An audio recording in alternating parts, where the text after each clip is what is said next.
Bible Worm, reading the Bible with Bible Worm.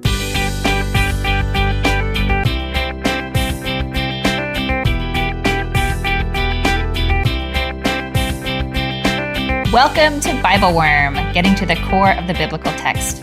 I'm Dr. Amy Robertson, Director of Lifelong Learning at Congregation Or Hadash in Sandy Springs, Georgia. And I'm Dr. Robert Williamson, Professor of Religious Studies at Hendrix College and the founding pastor of Mercy Community Church in Little Rock. We're here every week to discuss the biblical text, both as biblical scholars and as people of faith, one Jewish and one Christian.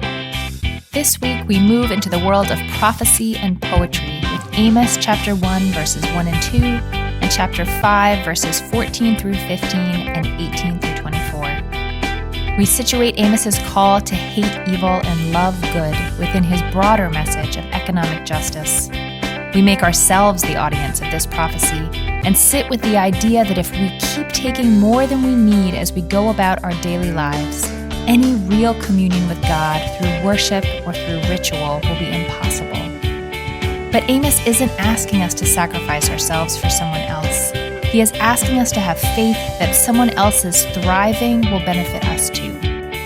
When justice flows down like a mighty stream, all of our proverbial fields are watered. Thanks for listening. Hey, Bobby, how you doing? Hey, Amy, I am doing really well. I love the fall, and so I am digging fall times.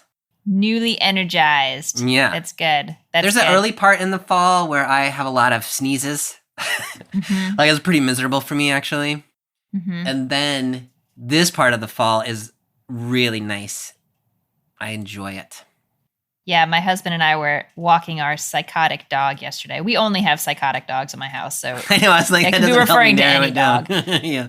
But it was so, like, the light had that sort of fallness about it, and there were crunchy leaves in the street, and I said something about loving fall, and my husband ruined it by pointing out the temperature and global warming that is impacting us here in Atlanta.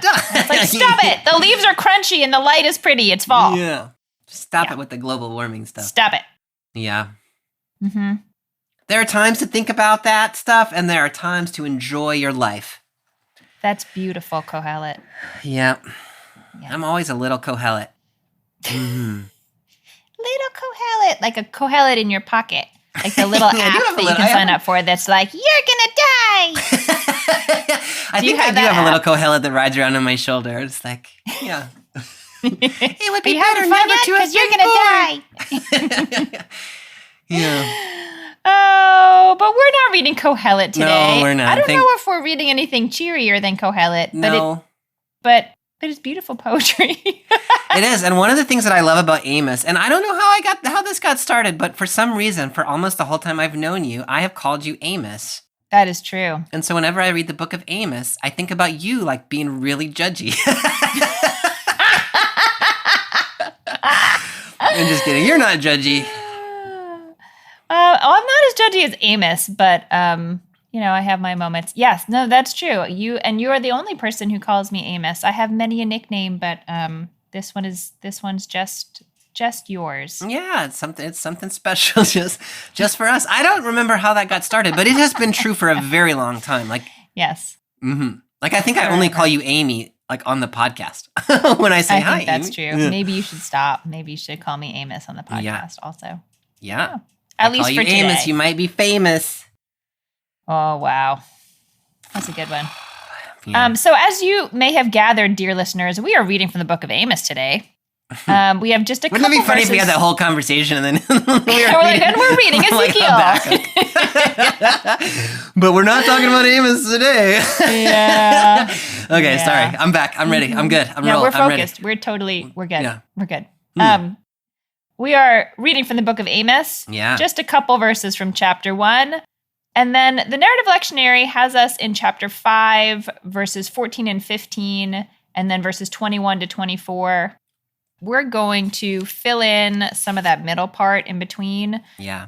So we'll pick up again in verse 18 and go to the end, 24. It's so hard to know, when to add things in and when you just really need context and when we can just offer a little summary context. But that's where we came down today. Yeah, with this one, I think the text that's in the narrative lectionary is coherent and makes sense as a text. That 5:18-20, which we're adding in there, is quite an important passage, like in terms of like the development of ideas in ancient Israel and in the Bible. And so I will have to see like whether it adds anything to the actual discussion, but it's definitely something like if you're going to talk about Amos 5 and you don't talk about 18-20, like what are you even doing? You Yeah. you know, Yeah. you don't have to preach it, but you got to talk about it. Yeah. Mm-hmm. Good. So we will. So we will do that. Yeah. But first, a word of introduction. Okay, so can you orient us a little bit? Where in Scripture are we? Where in history are we? What do we need to know? Like, I feel like we kind of left the big long books, and now we're kind of floating. Yeah, there's always sort of a disorienting jump in the fall when we go from the narrative texts, which we were in all the way up until now. Now we're jumping into the prophetic texts, and we're going to be in the prophetic texts all the way through Advent or somewhere thereabouts. I think we jump actually into the New Testament before Christmas. But anyway, we'll talk about that another day. So last time when we talked, we were in the period of the kings. The kingdom had split north and south, Israel and Judah. And we were talking about the prophet Elijah, who was a prophet in the northern kingdom of Israel in the middle of the 9th century. And of course, the problem in the biblical text, the problem with the northern kingdom of Israel is that, basically is that Jerusalem isn't there. Jerusalem is in the south. And so in the biblical context, the only legitimate place to worship is in Jerusalem in the south. And so from the very beginning, the northern kingdom of Israel is kind of this idolatrous, apostate place, and all their sanctuaries are, illegitimate sanctuaries according to the biblical text. So that's where we are. Amos is a prophet in the northern kingdom, although it seems, as we'll see in a minute, that he's actually from the southern kingdom in Tekoa. And so he's sort of, in an interesting way, he's prophesying to a people that are closely related to him, but they're not his actual people. He's a Judahite, and he's talking to Israelites. And we don't know exactly when. We know exactly when Amos is prophesying. It's 2 years before the earthquake, as we'll see in just a minute. But we don't know exactly when the earthquake was. Right. But as near as we can tell, we probably should date Amos to the first half of the 8th century. That is somewhere between, say, 750 and 780. And you'll see various people place that in different moments in the reign of King Jeroboam. And so Israel at this moment is a fairly substantial kingdom. Assyria has not quite come onto the scene yet as a power, which is going to happen in just a minute, like next week. So right now, Israel kind of is they're sort of in charge of themselves. And so Amos is concerned with some of the ways, as we'll see, that Israel is practicing both religion and also with its sort of social ethics. Yeah. What else would you say about Amos by way of orientation? What I would say is that, to your point earlier, every time you say Amos, when someone says your name and you get this little like zing of attention? Yeah. Every time you said Amos, I was like, what? Oh, wait, you're not talking about me. I thought you looked a little jumpy. I did not actually prophesy in the 8th century. No, I did not. I think that's, I don't think I have anything to add to that introduction, Bobby. I know. I always am like, what about this little thing? I learned from our friend Brent Strawn, who was on the podcast on our special episode. He thinks about the prophets in terms of the little Dr. Seuss books, the Lorax. Yeah. And to me, like every time I teach Amos at Hendrix, I teach with the Lorax. And so whenever I picture Amos, it's like the Lorax going, I speak for the trees. and it makes me laugh. That's good. Well, if you need a children's program for this week, maybe reading the Lorax. Yeah. Would make a good one. I speak for the trees. Yeah. The other big transition for me that we'll dive into just right quick as we're moving into poetry, which always feels I almost texted you earlier this week while I was preparing it, and I was like, man, poetry Which I love poetry. You have to slow down. Yeah. Slow your roll. That's Whatever you can do to slow down, because it's easy to skim a text and try to get the plot points. Yeah. But the plot points aren't going to cut it for you reading text like this. So we'll do our best to slow you down wherever we can. Yeah. All right, we ready? Yeah, I'm ready. Let's do it. Let's do it. Okay, so we are picking up in chapter 1, just verses 1 to 2 is our first little chunk.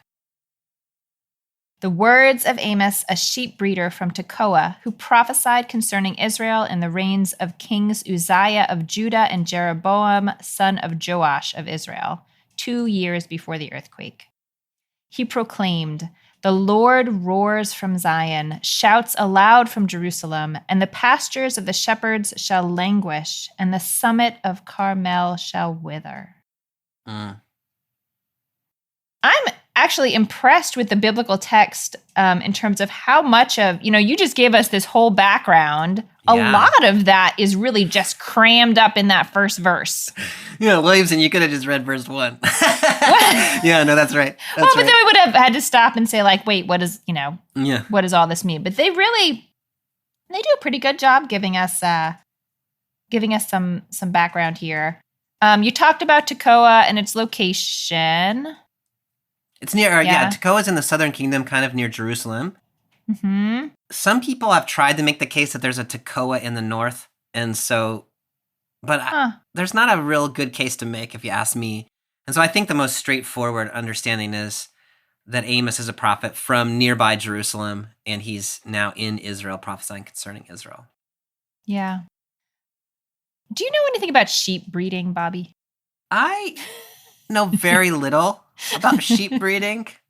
I know a little bit about the birds and the bees and whatnot, but beyond the most general idea about how sheep breed, if I had to breed 2 sheep, I would just put them in a room together. Put on some romantic play music. A little Al Green or something. Yeah. I guess my question is really, I've grown accustomed to someone being a shepherd, right? Like that's your sort of typical job. But it's not a shepherd, it's a sheep breeder. So I'm wondering if that's just, that was just his job and there's not much to make of it, or if there's something we should pull out from it contextually. Yeah, that's such an interesting question. We learn a little bit more biographically about Amos in chapter 7, and there he's also said to be a dresser of sycamore trees. Which I love the way that's phrased, because it's like he has little clothes that he goes out and that's what it sounds like. Puts him here's a little bow tie for you, sycamore tree. But most people, you kind of have this popular vision of Amos as this kind of scraggly bearded fellow, or at least I do, standing on the street corner with a megaphone and yelling. But the case, I think, is better that Amos is actually a person of some financial means. He's not the shepherd, he's the guy who owns the sheep. He's the orchard owner. And so to me, that has been an important shift in the way that I read Amos, not so much as a scraggly outsider, but as a person of some, he's invested in the system in his own kind of way. And yet he's sort of proclaiming against it. I love that nuance, in part because Amos, like a lot of the really strongly worded prophetic text, it's just really easy to say they're the bad guys, and here are the good guys, or maybe there are no good guys, but to sort of see the prophet really standing against the people being prophesied to. And it's not that isn't the case to a considerable degree in Amos, but I think any way that we can make that a little more complicated, and to say that he did benefit from these systems that he is pointing to the problems within. To me, I find that really grounding. I think that's important, and I think when we get into some of the stuff in chapter 5, that'll come into focus in an interesting kind of way. Yeah. Do you want to say anything about this earthquake? No, one of the things that's interesting to me is this is a fairly precise. It's really precise. Yes.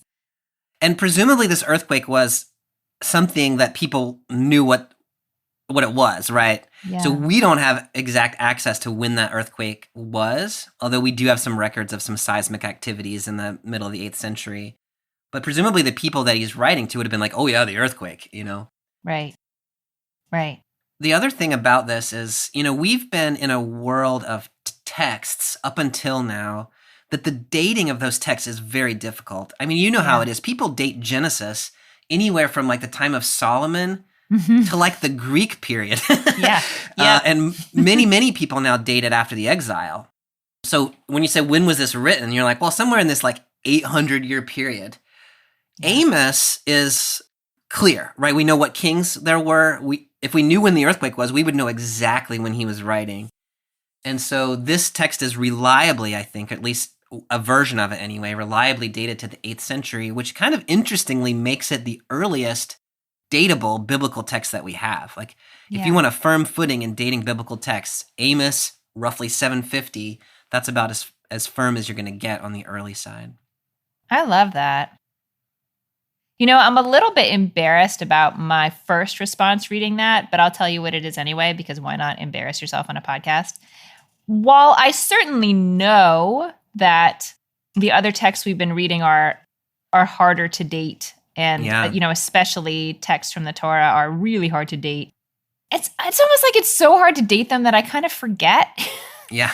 that I kind of forget that they're not just written down like right around the time that it happened. Yeah. So even having this timestamp here where it's like 2 years before the earthquake, and clearly the earthquake had already happened. So like it's just clear. The text itself is saying, I am providing quotations from something, or trying to provide quotations from something that happened many years ago. Mm-hmm. For me, was just sort of like a little reminder that, I don't know, that these traditions they travel orally for a long time. Yeah. For varying amounts of time, but at least a few years before they're written down. And that, I don't know, it's just a helpful corrective. You're making an important distinction there that I was not making. And I that's super valuable, because you're right. Like, they're saying, remember the earthquake. That's when this was spoken, which means whoever's writing it is writing it at some distance, near enough that they can remember the earthquake, but far enough that they have to remind you about the earthquake. So when I said it's the earliest written biblical text, I think you could actually quibble with that, rightly so, that the words that are recorded are the earliest words that we know when they were recorded, but we don't actually know when it was written. That's actually really helpful. There is also a theological interpretation of the earthquake that could be possible here, and I don't even know what I think about this. But like, Amos is saying some stuff, and in the very next verse, which you read, God is roaring from Zion, and like, that's not a nice image, right? That's a threatening image. Yeah. And then so one could read this as like, look, y'all, 2 years after he said this, earthquake, right? And so you can read that as kind of a prophecy fulfillment thing. Yes. I don't know whether we should read it that way. Yes. Maybe it's just a timestamp, but maybe it's also a like, I told you, or Amos told you. I mean, I think it's hard not to see that little bit of a foreboding possibility in there. Yeah. If it was 2 years after the earthquake, it would have a totally different feel to it than 2 years before the earthquake. Mm. Yes, I think that's exactly right. Okay, I have one more clarifying question for you, and then we can get into some of the poetry of verse 2. Yeah. I think you kind of covered this in your introductory remarks, but I just want to underscore it here because it is so confusing that Israel is the name of the people Israel, and Israel is the name of the northern kingdom of Israel. Yeah. Once we're in the divided monarchy. So when it says in verse 1 that Amos prophesied concerning Israel. Yeah. You read that as Israel, the northern kingdom, not Israel, the people of Israel. If you read the rest of the book of Amos, I think it becomes clear enough. It's set in Bethel at the fall festival, and almost all the prophecies are located in about northern places. So I think this is the geographic region, the northern kingdom of Israel. The northern kingdom of Israel. Great. You're right, though. It's super confusing. It's and so then confusing. The southern Why kingdom, couldn't they Judah. just have another name? I know. Why? They continue to call themselves Israel. Yes. And so it is quite confusing. But I think that there's very little dispute, as far as I know, about this is southern Yeah. prophet prophesying in the northern kingdom of Israel about the northern kingdom of Israel. I think that's pretty well established. Great. I love things that are well established. Yeah. Okay. So then we move into verse 2. Yeah. That was a long time on verse 1. What? Verse 2 is so weird because it's like we have the introduction, and then the prophecy itself, the like, thus saith the Lord, begins. Did you like that Amos voice? Begins in verse 3. Yeah. What is verse 2? Like, Yeah. Amos proclaimed Yeah. these introductory comments. I don't know. Can you like, how does this affect how we read the rest of it? How do you understand this verse fitting in? Yeah. That's such an interesting question. I had not put it to myself in quite that way. But I do think that verse 2 is sort of like Amos, like it's in the mouth of Amos, setting the stage for what God is about to say in the rest of the book. So it's like the prologue to the prophecy, and it is establishing a tone for sure, right? Like God is roaring. And so when in verse 3 it says, thus says the Lord, like you don't hear that as like a still small voice. You hear that as like a lion roaring at you. Yes. So I think that it's meant to sort of contextualize, like God is in Zion, that is Jerusalem, and God is an angry cat, right? And then here we go. Here's what the Lord roars, and now you're in the rest of the book. What would you say about that question? About what is verse 2? No, I mean, I think that's right. It gives you it sets the tone and gives you some, I don't know, some starting place. Like, I feel like it's when you like come home from somewhere and before you get into the house, your sibling says like, "Mom's mad." Like, yeah. Just so you know, whatever's happening in there, Mom's mad. Yeah. I wonder about the choice of roaring, like the lion imagery in particular, which, I mean, was relatively common in the ancient Near East, no? Like, this is not a novel way of thinking of a deity. Yeah, I think that's right. But I wonder if there's any, like I have the phrase, the Lion of Judah in my head, like a lion is being specifically associated with Judah. Yeah. The tribe Judah, for which the southern kingdom is named.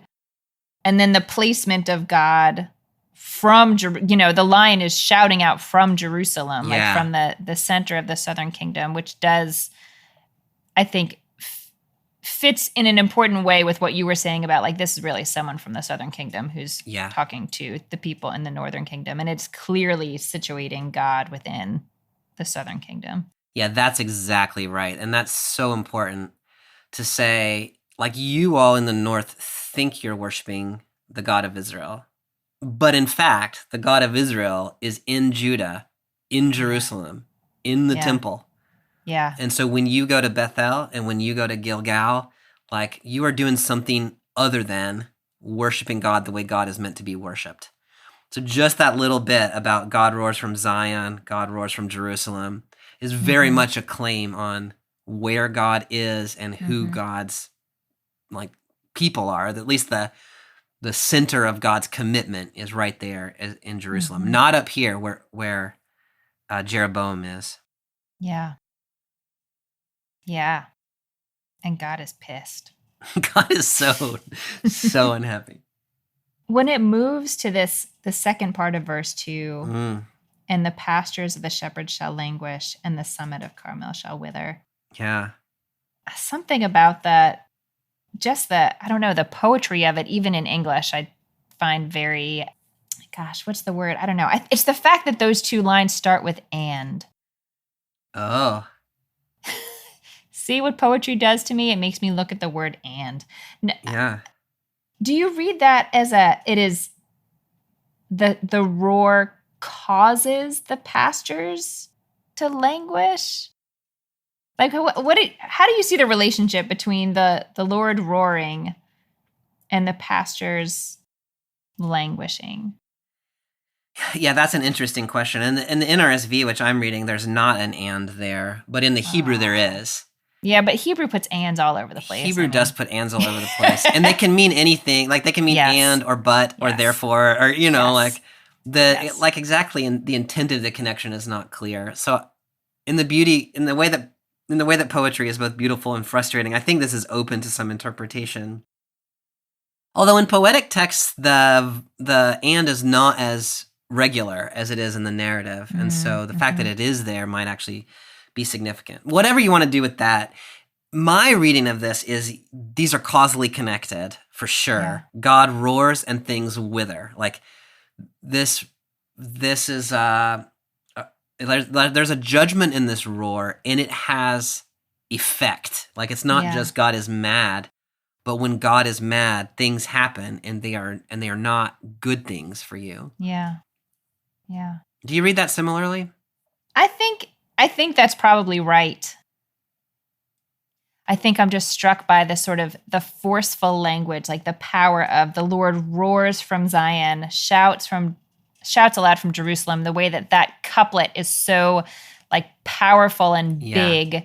And then I just feel this I feel the next couplet is like quiet, and the pastures of the shepherds shall languish. And that, interesting. I don't know, this like juxtaposition, but I don't know how much I'm just, that's the beauty and the frustration of poetry is to do whatever you can to let it stir what it stirs in you. And you never quite know. In the NRSV, that word languish that you're reading is translated wither. Hebrew is aval, which has a sense of dryness, but I think it could also, I don't actually know what languish means. Like, to me, language is just kind of like goes limp or something. What verb does the NRSV have for what happens to the summit of Carmel? So the pastures of the shepherds wither, and the top of Carmel dries up in the NRSV. Okay. My pastures languish, and the summit withers. But we're in that. Yeah, and we should probably say that one of the characteristics of Hebrew poetry is parallelism. Yes. As you well know, and that we see it twice here. Like the Lord roars from Zion basically means the same thing as utters his voice from Jerusalem. Yes. So therein lies the parallel, but they do kind of different things. The same is true with the pastures withering and the top of Carmel drying. Those are saying a similar thing, but in related language, but they sort of move differently. Yeah. Yeah, it sort of like fills out your image, or sometimes pushes it one step farther, or something like that. But yeah. As we're talking about this, I'm reading, like, to me, I don't think it's that God thought, hey, I'm going to roar and make everything dry up, right? I think it's that, God's hot roar breath causes things to dry, right? Like anger in Hebrew, as you know, is like, in English too, but it's like heat coming out your nose. Yeah. So I think when God roars, it's just that roar is hot and everything withers. I don't think it's like God's like, poof, I'm gonna wither your fields, but just like this is the effect of God's roar. Interesting. Yeah, no, I think that makes sense. So it is causal, but not. It's more like a statement of God's power. Yeah. In some way. I think that's right. God's anger causes things to dry up. Yeah. But it's not the purpose of the roar, but it's the effect of the roar. Not yet, anyway. Yeah. Do you read, this word Carmel could be a place in the Northern Kingdom. Yeah. Or it could just mean like farmland, orchard, something like that. I want to guess. I'm going to guess what Bobby thinks. Okay. You can tell me if I'm right. I'm going to guess that you think it is the place in the Northern Kingdom. Am I right? Well, yes. Yes. Here's what I was actually going to say, which is what I say a lot, which is I think both of those things are right. So no matter what you said, you were going to be right. But the reason that the place Carmel is called Carmel is because it is full of vineyards and rich, pastoral land. It's sort of on the western side of Israel near the Mediterranean coast. It's a really rich area. And so I think what's being said there is this region, which is known for its vineyards and for its productivity, is withering. And so there is an economic side to what has happened here. It's not just that, some plants dried up. It's like your livelihood just got destroyed. So I don't know I don't know quite what the parallel is, like Napa Valley or somewhere, like somewhere that's known for its abundant agricultural production. That's what's dried up. That's important. Yeah. It's an important additional piece. All right. I'm kind of wanting to get into the meaty stuff in chapter 5, but is there anything else that you want to draw out of this introduction? I think we have covered more about those 2 verses than I thought we could possibly cover. Ever thought about in your life? Yeah. Yeah. But I mean, every little bit of it was just interesting. I've been hanging on her every word. Yeah. Okay. Mm-hmm. Hello, fellow Bible worms. My name is Amy Marie Epp. I'm a pastor at Seattle Mennonite Church in Seattle, Washington. I support Bible Worm at the early worm level, $8 a month, and I consider that professional budget dollars very well spent. What I especially love about being a patron at this level is having access to those podcast episodes a week early, since I'm often working that far ahead on sermons or on worship prep. Also, by the way, I love the sticker, which I put on my water bottle immediately. Amy and Bobby's insight and wisdom have become an invaluable resource for me. I look forward every week to hearing them chew through that biblical text together with curiosity and with humor. It feels like I'm a part of the conversation. That's why I wanted to support them in making Bible Worm possible. It still feels like a gift each week to have that Patreon episode land in my inbox. I hope all of you who are listening will also consider becoming patrons. And now, back to this week's episode.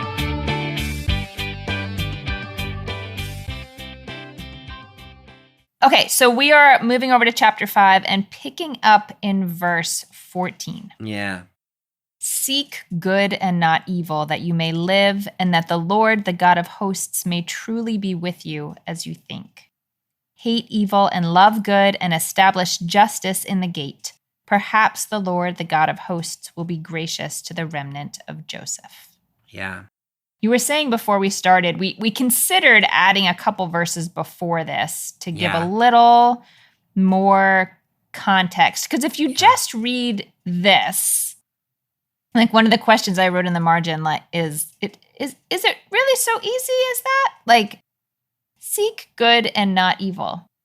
Okay. Yeah, that sounds all right. I don't know. Yeah. That's like a pretty general instruction.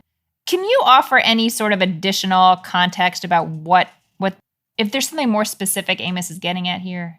Yeah, no, I think what the point you're making is so important because this feels real abstract when you just start right here and sort of like, be a good person, right? Yeah. So I think it's instructive to back up in chapter 5 a little bit. I mean, or to just go back and read Amos. But if you just back up a couple verses, in verse 10, you get some discussion about they despise people who are judging in the gate, right? So there's a perversion of justice here. The city gate was a place where cases were tried. And so there's a perversion of justice here. In verse 11, you trample the poor and take away from them the levies of grain. So there is some sort of economic deprivation here. People are controlling food supply in ways that are enriching some and impoverishing others.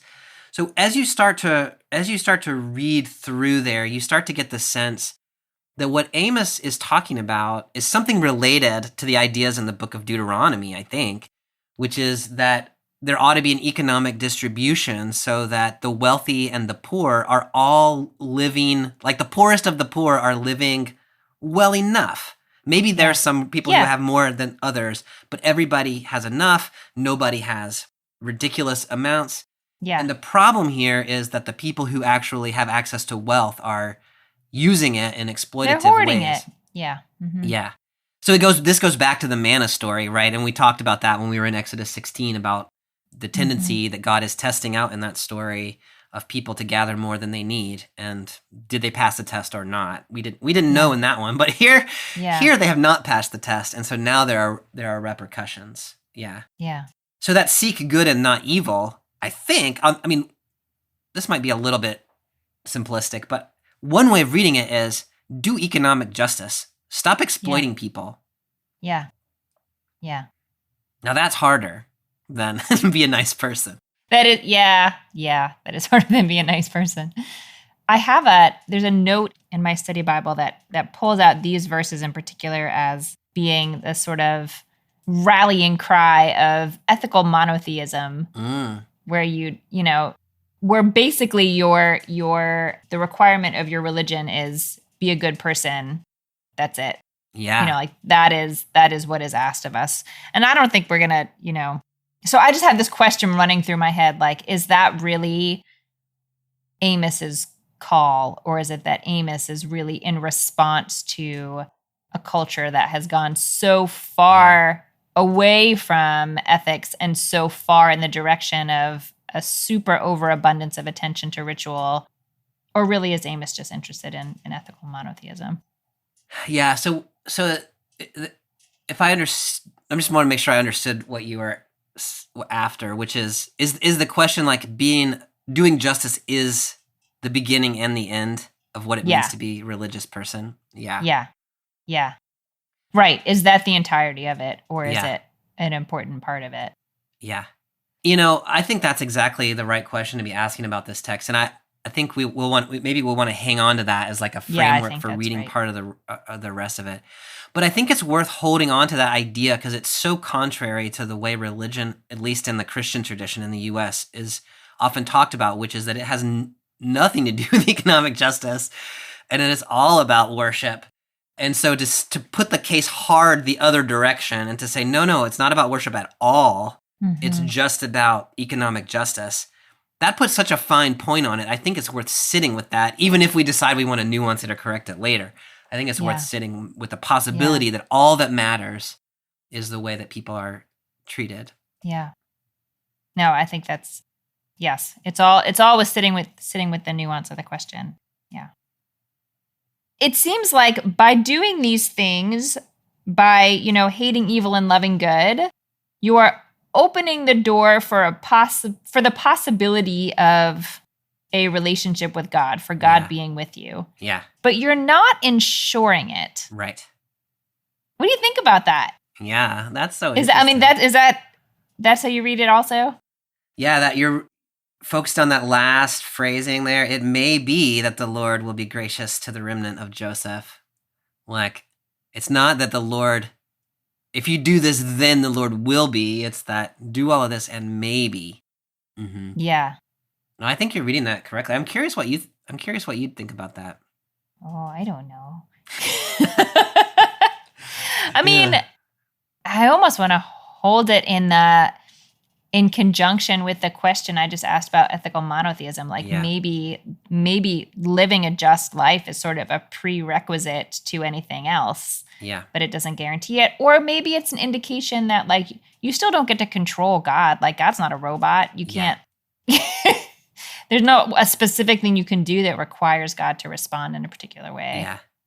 I think that's right. I really love that. And so there's a couple things there. One is things are not okay with God right now. Like the fact that you're saying maybe he'll be gracious means God is not in the mood to be gracious given what you are currently doing. Right. So there is clear judgment in view. And then I love what you're saying. Like the book of Deuteronomy, the book of Proverbs, this kind of theology is open, as you know, to manipulation. Yeah. Like God's not a robot. The way I talk about it in my classes is God is not a heavenly gumball machine where, you put in your quarter of justice and you get back your gumball of reward or whatever. Yeah. That there are certain things that you do that we know that God is predisposed to desire and appreciate and respond to those things. But I think you're exactly right. You cannot demand that God give you what you think you deserve because you're doing all the things. I think that's right. Right. God is not manipulable, but God has said God values certain things. And so if we do those certain things, then there ought to be a good hope for us. I think right. It seems like you'd tip the scales in our favor. Yeah. Yeah. They're definitely tipped not in your favor at this point. Yeah, that's right. Those words good and evil there, I think maybe I just already said this, but the words good and evil there, I think we ought to read not just like be nice, but I think we ought to read them in light of that conversation about economic justice. Like good is doing right by other people. Evil is not doing justice. Yeah. Yeah. I think that makes a lot of sense. Again, if we think of this as, that verse 14 and 15 sort of being in parallel to each other and sort of elucidating. Each elucidates the other a little bit. The fact that 15 is more specific, established justice in the gate, I think affirms, puts the little like check mark emoji on your on your statement just now. Yeah, there's a particularity about it. Should we see what happens next? Is there anything you want to add from? No, let's see what happens. Let's push ahead. Okay, so we're going to skip just 2 verses and pick up at verse 18. Ah, you who wish for the day of the Lord, why should you want the day of the Lord? It shall be darkness, not light, as if a man should run from a lion and be attacked by a bear, or if he got indoors, should lean his hand on the wall and be bitten by a snake. Surely the day of the Lord shall be... What? I said I love that. Surely the day of the Lord shall be not light, but darkness, blackest night. Sorry, you were trying to be all serious, and I was giggling at there being a snake in the wall. No, that's... No, it is a very nightmarish. Yeah. I mean, can you imagine, like, you're running from a bear and then you get attacked by a lion and you finally get inside the little, like, woodshed. It's like a horror movie. No, it totally is. And you lean your hand against the wall and get bitten by a snake. You really could make a movie out of this. You totally could. Yeah, it's like you ran into the Chainsaw Massacre's guy's lair. You totally did. You totally. If they had chainsaws in the day of Amos, that's what would have happened in here. Phew, I made it inside. Oh, no, there's a snake in the wall. Yeah. It's a kind of a clunky image. Like, it makes me laugh both because it's so, like, on point about, like, you think you're in safety, but you're really in danger. And also, it's kind of clunky. Like, you're running from a lion, there's a bear, and then there's a snake in the wall. Like, I don't know. Does not rise to the, like, poetic eloquence of which Amos is capable. But it makes a point. It does. It does make a point. Yes, it does make a point. Will you introduce us to the idea of the day of the Lord? Like, what is Amos referring to in his time? As far as we know, this is the earliest instance of anyone talking about the day of the Lord in a written text that has been preserved. So this idea of the day of the Lord becomes really important in later biblical texts. And as you know, it gets developed in Joel and elsewhere, and eventuates in kind of this apocalyptic idea that God's coming back and is going to do some stuff. In the time of Amos, it seems like the day of the Lord, I mean, he says in the beginning, why do you look forward to the day of the Lord? It's darkness, not light. So it seems like Amos is playing with a tradition in which the day of the Lord was seen as a good thing, right? It's when God comes back, it's going to be so good for us. It's going to be a great day. And Amos is saying, you think it's going to be a great day, but it is not going to be good for you. And so he's taken what people are sort of resting in this idea that God's going to come and, set things right, take vengeance on our enemies. And he's saying, in fact, in order to set things right, God's going to take vengeance on you. And so there's a reversal here that is pretty sharp. Yeah. What else would you say about that idea? Well, as you were talking, it sort of occurred to me that if they were looking forward to the day of the Lord, even though, maybe they should have realized that they were really acting in ways that are, that totally go against. It's not like these are, the idea of being just is new to Amos. Like, they should have been doing this all along. Yeah. But it underscores for me that they really are oblivious to how far off the path they are. Yes. They're not like, we're getting away with something. And God will never know. Like, they think they're good. Yeah. Amy, that's so important. I love the way you said that. That's so important. So Amos is talking to people who think they're totally doing the right thing, that God's on their side, it's going to be awesome. And then when God shows up, it turns out. And that they should have known. Right, yeah. They should have known. They definitely should have known, but they don't know. And I feel like that's a whole category in the universe. Like, there's people who know what's right and don't do it. Yeah. And then there's people who don't know what's right. And then there's people who, like, there's a point at which, like, but you should have known. It was in the email, guys. It was in the email. Yeah. I love that, Amy. And I think that helps a lot in terms of putting this passage, like, in focus for us, or for at least for me. Yeah. Instead of saying like, oh, there are some terrible people out there and they're going to get what's coming to them. It's that there are some oblivious people out there who think they're doing right, but in fact are doing wrong. And if they were paying attention, they would know. And then I think, oh, am I one of those people? Is my community one of those communities? And that totally shifts the way that I hear this as a reader, as a listener. And I think, and I've really learned this from studying with you, that is so much of what our job is reading the prophetic texts, is not to ever step into the position of like, I'm the prophet. Look at those terrible people. No. Yeah. You are never the prophet. We are never the prophet in this. We are receiving the message.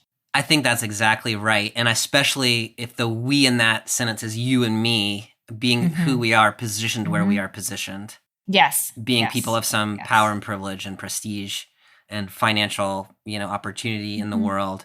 I do think there are people who can read this text and be like, oh no, this is not about us. This is about you, Bible worm people, Yes. So when the poor read this text, I think they are fully able to read it as saying like, you guys are going to get what's coming to you.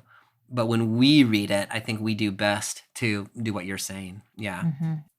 Yeah. No, I appreciate that differentiation. That is true and real. So I am picking up then in verse 21, and I'm reading through to 24. Okay, picking up in verse 21. I spurn your festivals. I am not appeased by your solemn assemblies. If you offer me burnt offerings or your meal offerings, I will not accept them. I will pay no heed to your gift of fatlings. Spare me the sound of your hymns, and let me not hear the music of your lutes. But let justice well up like water, righteousness like an unfailing stream. I was so nervous I was going to mess up the words in that last part. In my head, I was like, what if I say unflailing stream? That ruin something. Yeah, the stream is not flailing. No. The NRSV, I love the NRSV translation. Let justice roll down like waters and righteousness like an ever-flowing stream. Just that image of rolling down captures something to me that it's like there is such an abundance of justice that it just overflows and rolls and comes, I didn't quite get the same thing out of the welling up. The welling up. Yeah. No, I hear that. And I would, let's just sit with that metaphor, that language a little more. I mean, why water? What qualities do you associate with water? Yeah. Let's play a free association game. Wetness. Why? Oh, that's deep. Yeah. Wetness. Yeah. I was with a friend of mine and her kid who was in middle school was like, is water wet? Or is water the thing that conveys the property of wetness? And I was like, well, that's an interesting question. I don't know. Anyway, that's probably not what Amos had in mind, but I think that's an interesting question. Is water wet? And sometimes you say that this is obviously true, is water wet? And you're like, no, actually water's not wet, but the things that water touches. Anywho, okay. And back to Amos. What do you do with that image of overflowing water? I mean, okay, so water to me is, it's tremendously powerful. It's like this, it has the potential to be this, it's a force of nature and it has the potential to be overwhelming in its power, either in its quantity, or its pace. Yeah. But it also can be very tranquil. Water can kill you or it can sustain you. Water, it's a little unpredictable. It's hard to control what water does. Yeah. So there's I don't know, there can sometimes be a little bit of a chaotic element about it, but I agree with you. I love that roll down, that water roll down. So if you picture water rolling down, it's it can't be stopped. Yeah. Yeah. Mm-hmm. It's abundant, certainly. And there's a life-giving element of it, but there's also a raw power about it. Yeah. Yeah, I like that a lot. And it's rolling down and then it's ever flowing. And so this is not still water. This is not you lead me beside the still waters. Like there is some energy here. My head goes to a couple places. I love what you're saying. That one is from a later text, which is in Ezekiel 47, where the river of life comes flowing out of the temple and spreads across the land, and it brings forth, all these trees of life that if you eat from them, they sustain your life, and all the trees grow and the animals gather, and it's, that beautiful idea where the water is the source of life. And so here, justice is the source of water, which is the source of life. The other place that my head goes is back to the first part of this text that we read today, back in Amos 1, where Carmel dried up and the pastures withered. And this is an antidote to that, right? If you do justice, there will be water, right? The economic deprivation that you're experiencing, all that is required is that you do justice, and then the land will produce. Which is kind of an interesting idea, right? If the people are trying to hoard wealth, they're ultimately causing the land to dry up. Yeah. But if they would do justice, which means to make sure everyone is provided for, the land would be more abundant. So hoarding is actually counterproductive. Yeah. Yeah, which, still today. Right. Yep.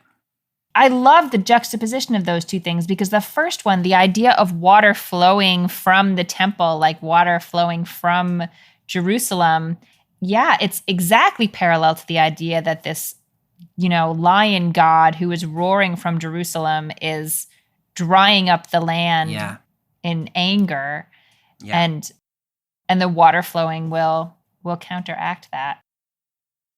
That's beautiful. And it really takes the idea of, it's got such a pragmatic spin to it, it sort of takes the idea of justice out of the, you should do that because you should do it. It takes it out of the, do good for the sake of doing good, which I'm not against doing good for the sake of doing good, but this is saying, this is how the whole system was built. You have to work with the system, and it is to your own detriment, ultimately, if you don't. And how do you not see that it is to your own detriment? You be selfish. In your selfish interest, be selfish, but don't be stupid. Yeah. Yeah. No, I love the way you say that. And, in my head, it goes back to the Exodus 16 text again, and that idea of manna, and there is plenty if only you will live in God's economy the way God intends you to live in God's economy. There is plenty. Yeah. It is the hoarding that causes the problem. And so I love the way you said that at the end, okay, be selfish, right? Be selfish. You want more for yourself. So what do? You make sure there's enough for everybody, and then the whole community prospers. Yeah. It's a great system that God has set up. It's a great system, right? Yeah. There is a system here. Yes, there is a system here. Yeah. One thing that I want to point out in this verse, although I'm not sure it's the most important thing, but we have a parallel here between justice and righteousness. Righteousness in the Christian context, in North America anyway, has sort of come to seem like a purely spiritual, righteous and pious have kind of come to be related. But this text is not doing that. This text, the Hebrew tzedakah, is in parallel to mishpat, so justice and righteousness are parallel. And righteousness means right action. It's right action with a religious orientation, right? Yeah. So you act rightly because you revere God. But it's not merely an inner attitude of I am righteous, I'm pious. It is you do the right things. So it's a nuanced different, it's a nuance of justice, but these are not different things. Yeah. Yeah. And then it's a little painful for me to read some of this, the strong language about worship. Oh my goodness. Here. What is it? The first verse 21 in your translation? I loathe. I spurn your festivals. Yeah. NRSV is I hate, I despise, I take no delight. Loathe, I love the. I don't love the loathing, but I think that translation. I feel like God's I'm gonna puke the next time you have a holiday to celebrate me. Yeah, that's what I'm gonna do. That's exactly that. You make me sick. Yeah. This is making me sick. This thing that you are exactly doing to, to bring, to try to delight the Lord is making me sick. Yeah. Yeah. And to our point sort of earlier, and maybe we've made it a couple different ways now, it's easy for all of us to read the text about like, well, yeah, that offering fatlings is really weird, and I'm glad that grosses out God. We should but that's not the point here, because then it goes on to spare me the sound of your hymns and let me not hear the music of your lutes. The point is that any kind of worship that you do to try to connect with me and celebrate me while all this other stuff is going on is completely unacceptable. Amy, that's so important. And so to think in terms of our own religious communities, like what are the religious practices? Like these are just like you're saying. These are just the religious practices, right? The problem is not sacrifice. Yeah. The problem is that you are worshiping as though worship of God is this self-contained thing that happens for an hour or two, you know, in a particular space, and then you can go off and do your business and come back. So if you were going to transpose this into a Christian context, you would say something like, for that line about the offerings of well-being of your fatted animals I will not look upon, you would say something like, your sacraments of baptism and Holy Communion I will not accept. Like that's the level of what we're talking about, which I think for a Christian audience might ring a little differently. Like you can practice the Eucharist all you want, but I'm like, not only am I not accepting it, but like I hate it when you do that. Like it makes me sick. Yeah. That you would continue to do these things. Yeah. Stop singing to me. Stop baptizing people. Stop doing communion. Stop. Yeah. Right. All of those things. Do you think it's clear here, or maybe I'm projecting this, that it's like the reason these things upset God is because they are juxtaposed with this lack of justice in the world? It doesn't quite say that, but I really want it to. Well, this was one of my concerns about the text limits given to us in the narrative lectionary, although I would not be able to do it any better, I don't think, other than maybe going back and reading, instead of just talking about, maybe you would go back and read from verse 10 on, which does contextualize a little bit. Part of me wants to say, like, just go back and read the rest of the book of Amos, right? Like, it's not that long. Yeah. Because I think within the context of the book of Amos, it is very clear that God is not saying, I don't like worship, right? God is saying, as you are saying, I don't want you to worship me while also carrying out injustice. If you got to pick, do justice, worship God, pick justice every time, man. Like, that's what I care about. Yeah. I think the ideal for Amos's vision of God is you do justice, then you worship. That is, those two things together, that's the dream, right? Then I do accept your offerings. Then I do love your hymns. Then I do accept your communion. But as long as there is injustice, I don't want any of that. It's a non-starter. Yeah. Yeah. But I do think you're right that it's possible to miss that point reading this text the way we have it. And that would be unfortunate. I think it's something that can be taken out of context. And it's interesting to hear you speak from your context in the Christian world that I don't know if I should say progressive Christian world, whatever, the Christian world, where maybe there's a danger of people leaning so far into worship that they forget about, some issues of economic justice. And certainly that happens in the progressive Jewish world as well. But there's also a whole arm of progressive Judaism that some people would describe as ethical monotheism. That's sort of an insulting way to go about it, but I don't know. Yeah. But where this kind of thing is taken out of context as like, see, God doesn't want any religion. God just wants you to do justice. Yeah. So and context is king, right? Yeah. No, I think that is super important. This is not saying in all times and all places God hates your songs. God might hate my songs because songs are not that great, but like in principle, yeah. So this is it. Yeah, I think for that earlier conversation you were having, like, is justice enough? I think the answer is something like, if it's one or the other, then justice. Yeah. But the ideal is both. Worship in the context of justice. Yeah. But it's what's clear is worship without justice. That's the worst of all the things. Right. That's where you get, to me, what I can only read as disgust. Yeah. I think that's exactly right. From God. Like what the text says is worship without justice is worse than not worship without justice. Right? Like if you're not doing justice and you're not worshiping me, that's bad. But it's not as bad as worshiping me while doing injustice. That's insulting. That's the worst of all the things. Yeah. Yeah. So I'm a snake in a wall. The creepy woodshed. You escape the bear in a creepy woodshed.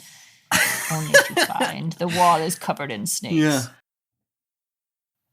Well, Bobby, we have come to that time where you're going to drop some wisdom on us, for us modern folk. I mean, I'm all about dropping the wisdom. I really set you up well there. Yeah. Thanks, Amos. Yeah. So to me, the keys to this text for somebody in a context like mine is that justice is the prerequisite for all relationship with God. And as you were saying, which I thought was so important, that people who think they are right with God are the ones that are in view here. So it is entirely possible that I or my community or whoever thinks we're doing all the right things, we're worshiping in all the right ways, we're doing pretty good, God loves us. And in fact, we are making God want to puke. Like, like there is, that's like spending a little time sitting with that is kind of uncomfortable. Yeah. But the question is, like, what are my justice practices? And like, if my justice practices are good, then everything else I'm doing is great. But if my justice practices are bad, everything else I'm doing is nauseating. Yeah. Like, and then the question is like, well, what does justice mean? And that's a big question, but like, let's just go look at the manna story, or let's look at the book of Deuteronomy, and we think about people being treated fairly and everybody having enough to make it through the day. And, the poorest of the poor are still at a living wage. Like, those are the kinds of justice practices. And, I can speak for myself to say, in that context, my justice practices are not great. And so, like, this text becomes then for me a call to do something better, right? It's not a call to stop worshiping, but it is a call to make sure that my worship is coupled with, like, justice that could be characterized as water rolling down and, an ever-flowing stream. Like, there is an abundance of it. That's the bar. And I think for me, for most of us, there is more justice that could and should be done. I don't know that that's, like, to me, that's sort of what this text kind of clearly says, but like, I think it's an important message that's worth taking on board. Yeah. What do you do with this text? I mean, I think you're exactly right. It is hard to say this better than Amos. Yeah, for sure. did. I think that where my mind goes is, given that Amos is speaking to people who are not intending to do wrong. Yes. How do we have real conversations about these things in our communities without tiptoeing around hard things? Yeah. But also without coming out so hard that people have like an initial shame response and just sort of recoil. I mean, there's definitely you made God want to puke is pretty shameful, but might tone it down a little bit. But trying to figure out, like, the work of trying to figure out how to get this message out in a way that different people can really hear it and feel invited into it instead of ashamed in a way that will shut them down is, I don't have an answer to it, but I feel like that's the challenge to me of talking about this in community, and in communities like my community and your community, where many people are the folks that Amos would be talking to. Yeah. You know? Yeah. It's, I don't know. I don't have the right answer to it. How do you make people feel loved enough and wanted enough, and also open to hearing that what we're doing isn't cutting it? Yeah. That's such an important question, Amy. And the tension there, I mean, kind of a wooden way of characterizing it is the tension between the prophetic and the pastoral. Yeah. Yes. And, you know, yes. You are somebody who's located in a religious community as a leader on a daily basis. I'm a college professor who, like, there's some freedom to just drop some truth bombs when you're not embedded in the community for which you are responsible. And so I really appreciate your raising that question. I think there is something helpful about that conversation we were having about the justice and the righteousness rolling down in ways that enrich the whole community. Mm-hmm. And the way you said that was, it's fine to be selfish. Just be selfish in a way that benefits the whole community. Like, to me, there's something there. Like, generosity begets generosity. Yes. Which is true to this text, and also is less harsh than, like, you're going to get bit by a snake, man. But if we practice generosity, if we practice justice, like, it's going to make us all better. The community will thrive. Right. And so we're not asking you to give up your thriving for someone else to thrive. What Amos is saying is, if we make sure everyone thrives, then we all thrive. Right. Right. And maybe that has a little bit of a more gentle ring to it. Yeah. I've been thinking a lot this week for various reasons about the phrase, we belong to each other. Mm-hmm. And that, I don't know, that came into my mind again as you were saying that. Yeah. The idea that someone else is thriving will actually benefit you. It will. Yeah, it will. It'll make the whole system work better. Mm-hmm. But you have to have faith in that. You have to believe in that. Mm-hmm. Oh, Amos, this was fun talking about Amos. It was fun talking about Amos. Yeah. And next week we are going to talk about Isaiah chapter 9. Yeah. Verses 1 through 7. It's a short text. I bet we're going to make it longer, Bobby. We do that. We can make some things long, though, can't we? We can go on about things. Yeah. We have never made anything shorter than it needs to be. That's for sure. True story. Well, I look forward to it. Thanks for another great conversation, and I will see you next week. All right, Amy. See you next time. Bye. Thanks for joining us for this week's episode of Bible Worm. If you've enjoyed this free podcast, we hope you'll help us keep it going by joining our Patreon for as little as $4 per month. You can also sign up for other goodies like early access, video lectures, weekly liturgies, and more. Visit patreon.com/BibleWorm podcast for details. Bible Worm is produced by Bobby Williamson and edited by Joel and Laura Becker. Our theme song is sung by Colin Bagby. We're grateful to our many supporters for helping us to keep the podcast going. A special thank you to our executive producer, Fox Valley Presbyterian Church in Geneva, Illinois, and to our newest supporter, Jane Rowe. Join us again next week when we will read Isaiah chapter 9, verses 1 through 7. Until then, keep on digging.